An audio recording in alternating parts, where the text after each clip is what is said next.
What's up, my fellow YouTubers, my magicians, my amateurs? Today, we're gonna talk about what is the biggest sin in magic.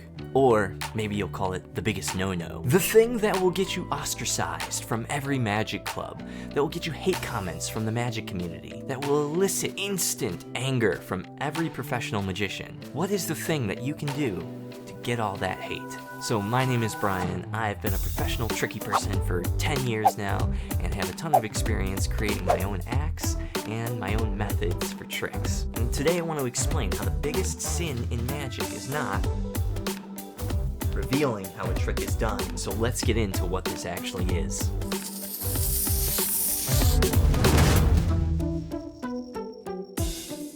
Now let's start with the misconception, and that's that revealing tricks is bad, and magicians hate it. Now admittedly, this can be a little bit controversial, especially revealing tricks on YouTube specifically. Some magicians say that if you reveal a trick on YouTube, it makes the barrier to entry too easy for most people, and they should really have to do a little bit more work to figure out how stuff works and show their dedication to the art. But that's not set in stone, and it definitely won't get you hate from every magician. Yes, some, and they're very vocal.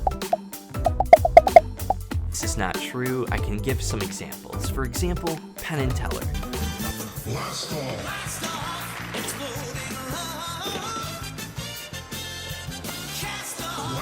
Hugely famous, they reveal tricks all the time.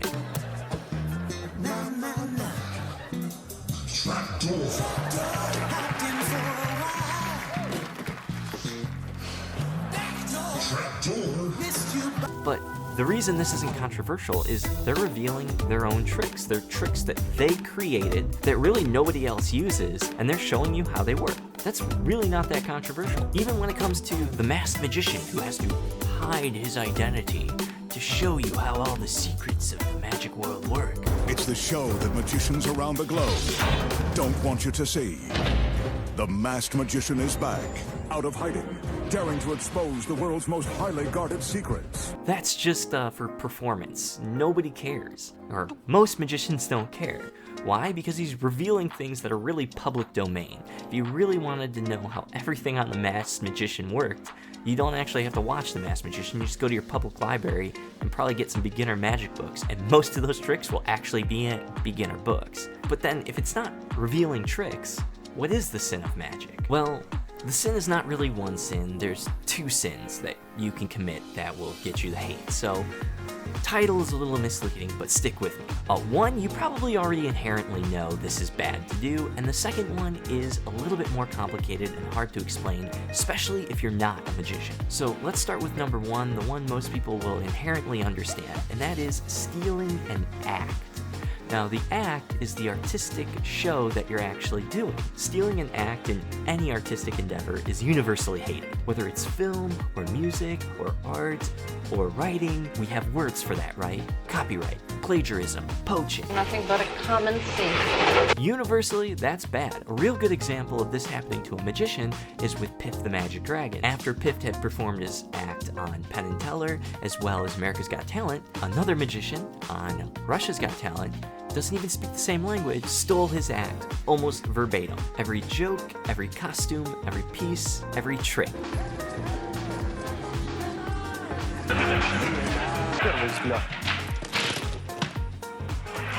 This is Mr. Piffles. Моя свинка, мистер Пиф. $600. Hang on. I think I'm gonna Ой, sneeze. сейчас чихну. Reveal Покажите, my пожалуйста, prediction. мое предсказание. And the judges called him out for it, rightly so. Even the judges at Russia's Got Talent understand that this is bad. It's not just magicians. It's this second thing that you will do that will get you much more hate than just stealing an act. Even stealing an act, some magicians will look over, depending on what level you are.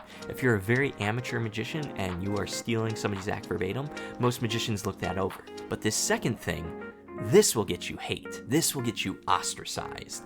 This will get you kicked out of the magic community. But before I show you, I need to define some things. So the act is your entire act. It's the thing, it's the show that you are putting on. It's your persona, it's your costumes, it's the design, the feel of your act. Shin Lim does everything to music.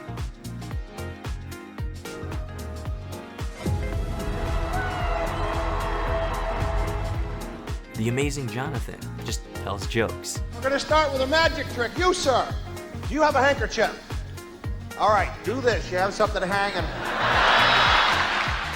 And then somebody like Leonard Green just does insane card tricks. I hope you can see.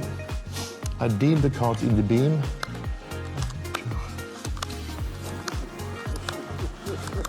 7, 8. Can you see? Right? But when it comes down to each trick, there's really two parts to a trick. There's the effect and there's the method. The effect is the experience the audience perceives. Now, if I make a card disappear and reappear, and I make it disappear and reappear, the effect is the same. The card disappears and reappears, but the methods are different. In one method, I'm using one way to do it. In another method, I'm using a different way to do it. But the effect is really the same. So the effect is the thing that the audience perceives. The method is what you could think of as the secret, the thing the audience doesn't see but makes the effect work. You can have the same effect done by two different magicians, but use totally different methods. Another good example would be a mind-reading act, right? You could have a Confederate or a stooge in the audience. First off, I object to the term stooge. Sure, but just to clarify, we're paying the stooge rate, yeah? It's fair enough. And then you pretend to pick them randomly. Jason? It is Jason, isn't it? Me? Yes. Can't believe it. And you have them come up, and then you pretend to read their mind, and they're just working with you.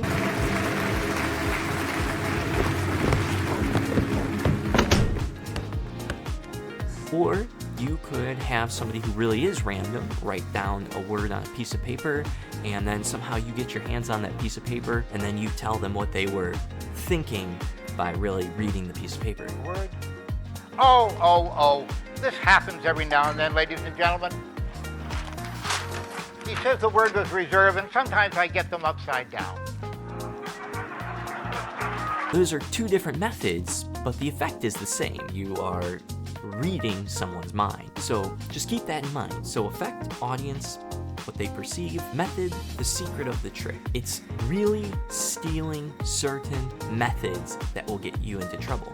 But not all methods. Not every YouTube video revealing how a trick works is bad. But how do you know the difference? Well, if you're a layperson or a muggle, whatever you want to call yourself, it's kind of hard to tell. There are methods, lots of methods, that are totally okay to reveal. A good example of this would be a color change called the Erdnase color change. It comes from a book written in 1902 by S.W. Erdnase, an author nobody knows the true identity of, who is definitely long dead, so there's nobody to credit this method to. That is a totally okay trick to just reveal. And there's tons of methods like that.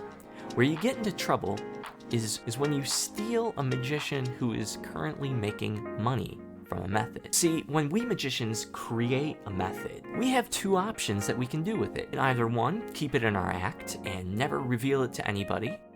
Inside this very box is the most secret-y secret in all of secretdom, and I am its sole witness. Or two, we can sell it to the magic community and make some extra income.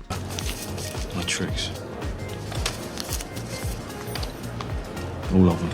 In some people's cases, all their income. I guarantee you every magician you've ever seen has used other magicians' methods in their act. A super famous example is David Blaine. David Blaine almost never creates any of his own tricks. He either buys them from other magicians, or he goes and he finds those magicians that make those tricks and he hires them as advisors. That's why almost every professional magician has heard of somebody called Daniel Garcia, who's created a ton of David Blaine's tricks. Hold this one on the bill. Now you see on the bill, see the number 6? That always represents the letter F because it's the 6th letter. So people don't know about. That means it's the bank where it was printed. But look what we can do.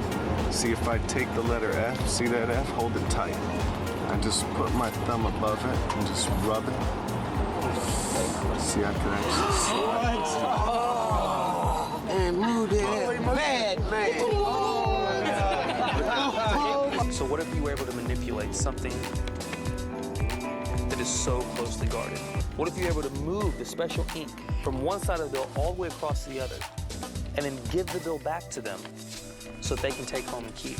Now, Daniel Garcia and many other magicians never really perform publicly, or at least not on a large scale like David Blaine does. And they make most of their money by creating and selling effects. It's why some of the tricks that you see on TV are so good, because you have these super creative minds who make these tricks and sell them to other magicians. This is so big in the industry, there are multitudes of websites that are dedicated to just selling tricks, which is why it's extremely disheartening when it's super obvious that somebody went on that website, bought somebody's trick that they worked really hard on and are making an income from. They watch that video and then they just reveal that trick on YouTube, usually teaching it poorly at the same time. It devalues the trick because if you can learn it on YouTube for free, why would you buy it from the magician who created it? And this kind of stuff starts bringing the industry down. There are a couple famous magicians in the industry that I can think of that no longer create tricks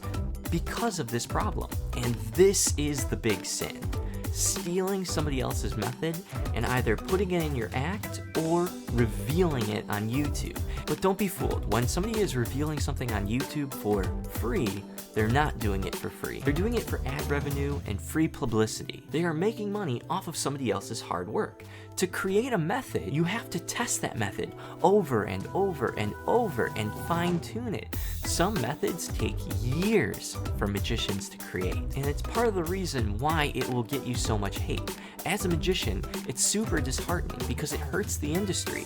If there's no incentive to create better and better tricks, most people aren't going to do it. You can kind of equate this to joke theft in comedy. Perhaps you know about the Dane Cook or Amy Schumer or Carlos Mencia. The Carlos Mencia one is a famous one where he was called out by Joe Rogan. I know, Joe Rogan's not just a podcaster, he's also a comedian. And there's a super famous instance of him calling him out on stage at a comedy club for stealing other people's jokes and material. Here's the deal. You are a good performer. You do very well with other people's. Yeah, they're jealous because you fat. Yes, you are. Yes, you are. Jealous for anybody. It's not going to be a guy who steals material. And when they asked him about why did you do this, he said it was because no one was doing anything. But every time you go on stage, this asshole used to come along and take these fully developed plants, pull them, and then pass them off as his own. And in full knowledge of agents, in full knowledge of the clubs, in full knowledge of producers and executives, everyone knew what he was doing. It wasn't a secret. It wasn't, the only way to stop him from doing that was to make a video like this. Yeah. Mencia was stealing other people's material and using it to further his own career and make money. And honestly, if you don't like that kind of thing, you should really hate this as well. And it is hard to see it if you're not a magician. If you're just the audience watching the act or watching the video, you don't know where the material comes from and you can't see the harm that it's doing. And it's harder to explain to them, because a lot of times in order to explain it, you have to reveal the method, which is what all of these creators are trying to avoid. But this is the thing that will get you the hate. Buying another magician's work and then revealing it to the world for your own monetary gain. But now you know, whether you're an amateur, a layperson, muggle, or a professional, you have a better idea of what the biggest sin, the biggest no-no in magic actually is. So now I'm curious, in your opinion, is this right or wrong? Is it okay to go onto a magic website, purchase the material, and then reveal it on YouTube for your own monetary gain? Or just publicity gain, whatever it is. I personally don't think it's right, but I am curious what you think. Let me know in the comments below. Also, if you thought I did a good job explaining this, make sure to give me a thumbs up or consider subscribing to the video for more content like this. And I'll see you guys next time. Crazy, crazy.